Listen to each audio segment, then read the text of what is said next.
when I was in the 5th grade, I had this friend, and her dad told us about this lady that grew up down the street from him. Well, he lived on this, like, windy road with a bunch of trees that, like, caved in. And he said this lady lived down the street for him for about 10 years and never really came out of her house, never really said anything to anybody, but she apparently had a husband. And her husband, you would see him every once in a while coming to get groceries or going somewhere or coming back or walking in, doing something in the yard. You always saw him, but you never ever saw her. Nobody really ever knew what she looked like or anything. So one day they decided to go to her house, meet her, see who she was, and they took some cookies to her. And they went and knocked on the door, and no one answered. And they knocked on the door again, and still no answer. So they were like, oh, well, we'll just come back tomorrow. So they came back the next day. They knocked on the door, no answer. They knocked on the door again, and they still got no answer. So by then, they were a little creeped out that no one was answering the door, because they always figured that maybe the man or maybe, just maybe, the wife would walk up and open the door. Well, she never did. A couple weeks later, they decided to go back to her house.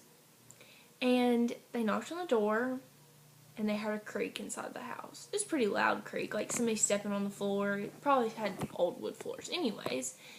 And so they waited about 5 minutes and never heard anything else. So they went back up to the door again, and they knocked. And finally, they heard a couple footsteps, and the footsteps were coming towards the door. The door creaked, and it swung open. And the lady came out and said, you better leave my house alone, or you'll be goner. Well, they thought it was kind of weird.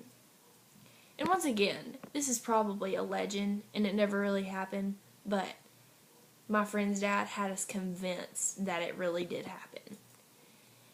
They said that when about 2 weeks prior to that, the lady had chopped up her husband with a chainsaw and apparently ate him, which we all know that's not true. But I was also in the 5th grade, so I figured, hey, maybe it's true.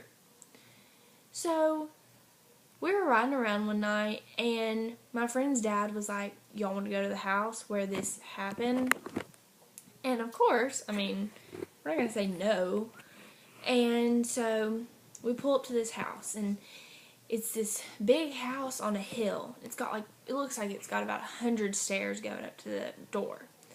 And he said, I dare y'all to get out and go knock on the door. I bet you'll still see her in the window. So we get out, we start walking up the stairs, and the stairs are kind of crookedy, and they're not really put together that well. The house is kind of falling down, and it still says no trespassing. So we get up to the door, and we don't really think anything of it, but we're still a little creeped out because we're like, what if she's still there? But we knock on the door, nothing. We knock on the door again, still nothing. We knock on the door again, and I swear we heard the biggest, loudest noise you possibly ever could hear. But it wasn't like a ghost noise or like a creepy, like, weird noise. It was like something fell in the house or something dropped in the house or something like that. Probably just that house is just old and falling down. Well, once again, I was like 12, so of course I was going to be like, oh, well, that's creepy. So we started running. Well, we heard something in the woods behind us, and we start running like super fast down these stairs, and I feel something push me, and so I start like falling down the stairs, of course, because I'm like the clumsiest person. And I turn around, and her dad is standing right there next to us.